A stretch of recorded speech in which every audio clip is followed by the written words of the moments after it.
네, 정청래입니다. 우리 장관님, 예, 장관님 하실 만합니까?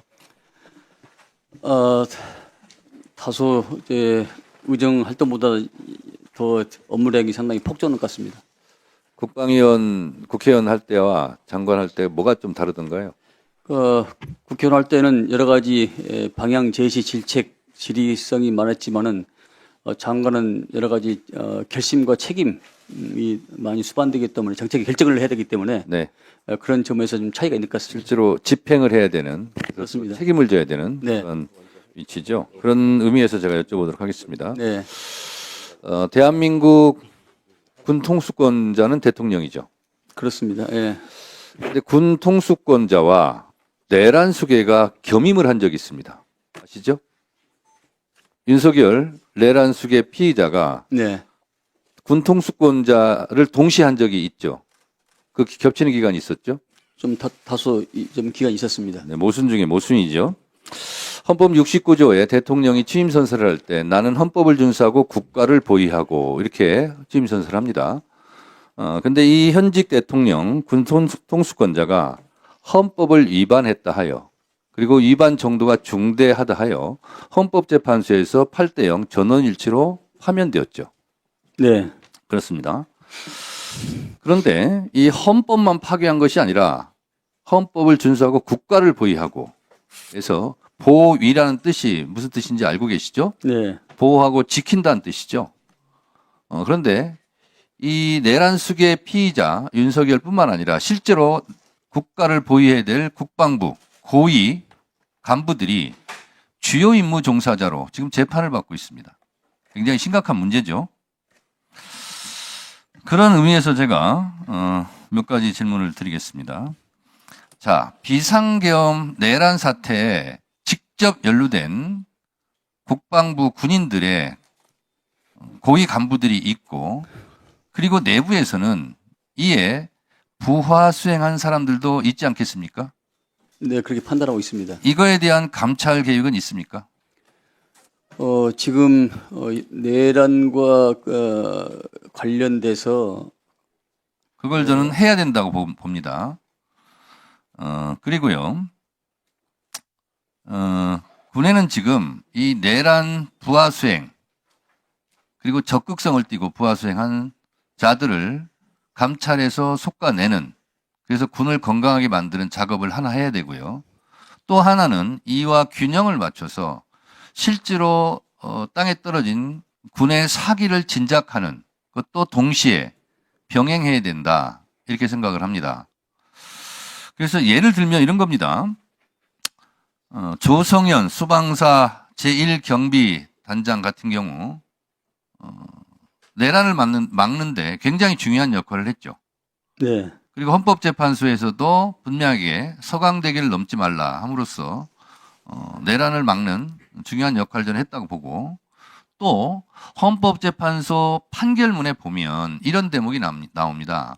소극적으로 임무를 한 군인과 시민들 덕분에 내란을 막을 수 있었다.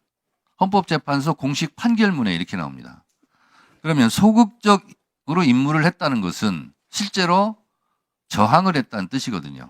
그래서 이런 조성현 대령을 비롯한 이렇게 내란을 막는데 또 힘써 일한 군인들이 있을 겁니다. 그래서 옥석을 구분하는 그래서 적극적으로 가담하거나 부하 수행하거나 내란에 참여했던 사람들은 처벌을 해야 되는 것이고 헌법재판소 판결문에 나와 있는 것처럼 소극적으로 임무를 수행한 사람들에게는 상을 줘야 되는 것이다. 그래서 그것을 해야 될 것이 우리 국방부 장관의 특수한 임무가 아니겠는가 그런 생각이 듭니다. 네, 정천래 의원님께서 말씀하신 그 내용을 제가 말씀을 드리면은 조금 있다가요. 제가 시간이 예. 없으니까요. 그래서 그 중에 하나로 저는 국방부에는 왜 차관이 한 명인가 2차관 제도를 도입하는 것이 어떨까 그런 제안을 드립니다.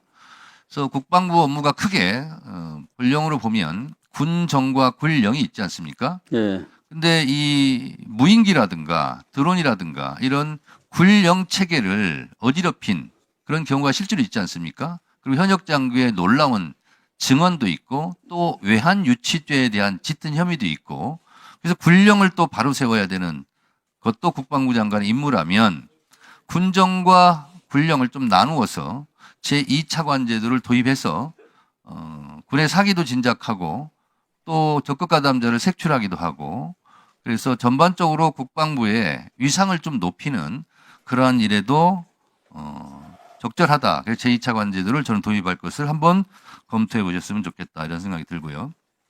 그런 차원에서 여러 가지 군의 기강이 해이됐던 몇 가지 사례를 지적을 하자면요. 우크라이나 군수품 지원 내역을 실제로 모르거나 감추고 있지 않나 이런 생각이 듭니다.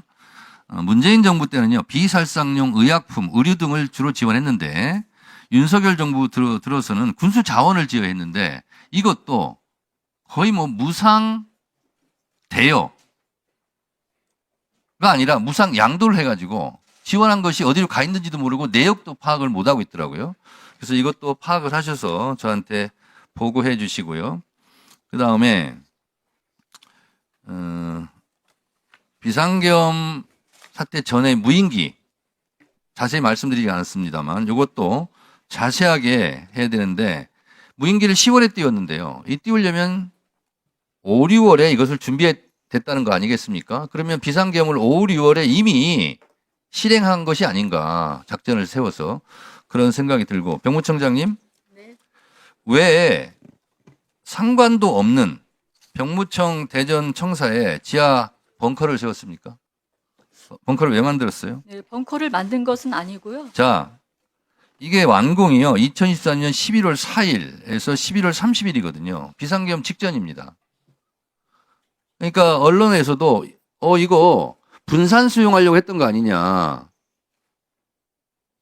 저도 그 대상이었어요. 수거 대상이었으니까. 1분 더 드리십시오. 의원님들 가능하면 시간 내에 네.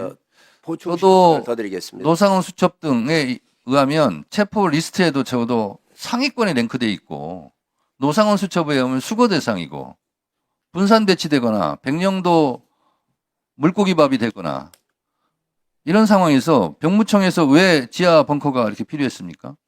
네. 그래서 지금 어제 어떤 언론에서 이게 비상계엄 분산 수용용 시설이 아니었느냐 이런 의혹을 제기하고 있어요. 그 부분에 대해서도 지금 해명할 수 있어요? 네, 답변 드리겠습니다. 조금 이따 하시고요. 나머지 부분도 제가 서면 질의하겠습니다. 예산에 관련된 거. 자, 한번 해명해 보세요.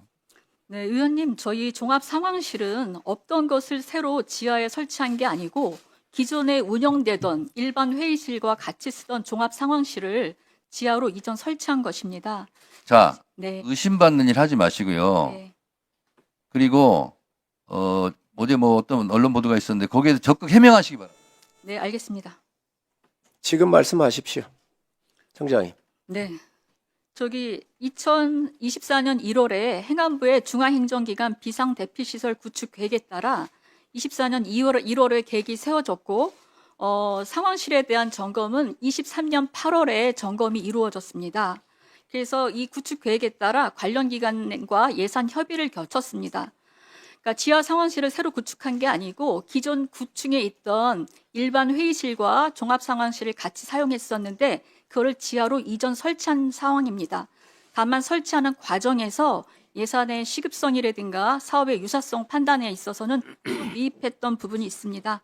앞으로는 동일 사례가 발생하지 않도록 하겠습니다. 자, 그러면 지금부터 잠시만 주목해 주시기 바랍니다. 제가 구독자분들을 위해서 선물 하나를 준비했는데요. 제가 항상 여러분들께 드리는 말씀이 있습니다. 뉴스만 평소에 잘 챙겨보셔도 돈이 되고 돈을 벌 수 있다라고 말씀을 드렸는데요. 여러분들은 여기 보시는 삼성전자 뉴스를 보고 어떤 생각이 드세요? 아니면 정치인들의 뉴스, 날씨 뉴스를 보고는 어떤 생각이 드시나요? 그냥 뉴스만 보고 끝내는지 아니면 이 뉴스를 어떻게 이용할 수 있는지 이 부분을 고민하고 계시는지를 되물어보고 싶습니다. 그 이유가 뭐냐 하면 제가 지난번에 여러분들께 뭐라고 말씀을 드렸었죠? 지금은 반도체 섹터를 눈여겨보셔야 한다고 말씀드렸습니다. 그리고 나서 이런 썸네일들 뉴스를 통해서 많이 보셨을 겁니다. 반도체 내용이 이슈가 됐을 때 부자들은 어떻게 생각한다? 반도체 관련주들은 뭐가 있는지, 어떤 종목이 가장 좋은지, 어디에 투자해야 돈이 몰리는지 자연스럽게 생각한다고 제가 말씀을 드렸죠. 그 이유가 뭐냐 하면 부자들이 봤을 때는 이슈가 곧 돈으로 이어지고 그 이슈가 나에게 돈을 벌어준다는 경험적 확신이 있기 때문에 부자들은 항상 이런 사회적 이슈를 관심 있게 챙겨본다고 제가 말씀을 드렸습니다. 이번에도 마찬가지인데요. 제가 지난번에 시청자분들과 함께하는 주식으로 수익 내기 이벤트를 진행했었죠.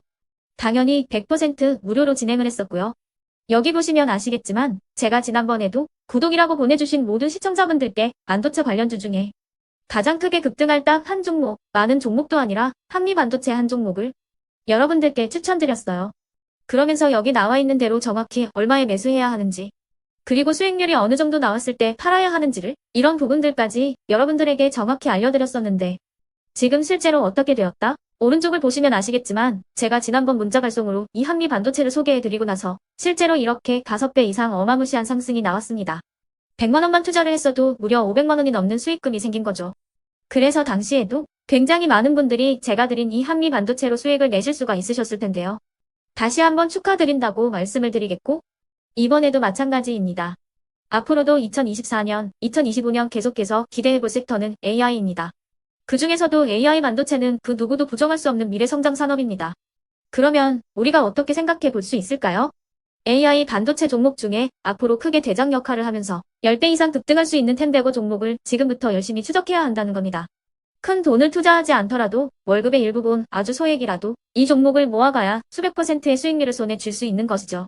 지금 여러분이 보고 계시는 이 유튜브 또한 AI 반도체와 아주 밀접한 연관이 있고 반도체야말로 대한민국의 핵심 산업으로 앞으로 더더욱 시장은 성장할 수밖에 없습니다. 그렇기 때문에 제가 이번에도 뭘 보내드리고 있냐면 지난번과 똑같이 구독이라는 문자를 보내주시면 제가 AI 반도체 관련주 중에 앞으로 대장주 역할을 하면서 주가가 가장 크게 급등할 한 종목을 여러분들께 문자 발송으로 종목명과 사고 파는 시점을 모두 알려드릴 건데요. 그 문자를 받고 여러분들이 주식으로 돈 버는 연습을 한번 해보셨으면 좋겠고요. 혹시라도 나는 주식을 하지 않는다 하시는 분들은 주변에 주식하시는 지인분들에게 말씀을 해주셔도 되고요. 아니면 연세가 있으셔서 투자가 어렵다 하시는 분들은 이 종목을 자녀분들에게 한번 사봐라. 이걸로 한번 수익을 내봐라. 이렇게 조언을 해주실 수도 있는 거겠죠. 그래서 지금 이 영상을 보시는 시청자분들 중에 나도 이번 종목이 좀 궁금하다 하시는 분들은요. 누구나 상관없이 그리고 어느 시간대나 상관없이 부담없이 010-2514-5930번으로 구독이라는 문자 보내주시면 제가 이번에도 똑같이 무료 추천 급등주 문자를 보내드리겠습니다. 이해되시겠죠? 제 번호 010-2514-5930번으로 구독이라는 문자 보내주시면 여러분들이 직접 이슈를 통해서 돈 버는 연습을 해보실 수가 있는 거고 제가 돈을 받는 것도 아니고 투자를 대신해 드리는 것도 아니기 때문에 부담 없이 신청해 주시면 되는 겁니다. 그리고 수익이 나면 저는 다른 것은 하나도 바라지 않습니다. 제 채널에 구독, 좋아요 한 번씩만 눌러주시라 이렇게 다시 한번 말씀을 드리겠습니다.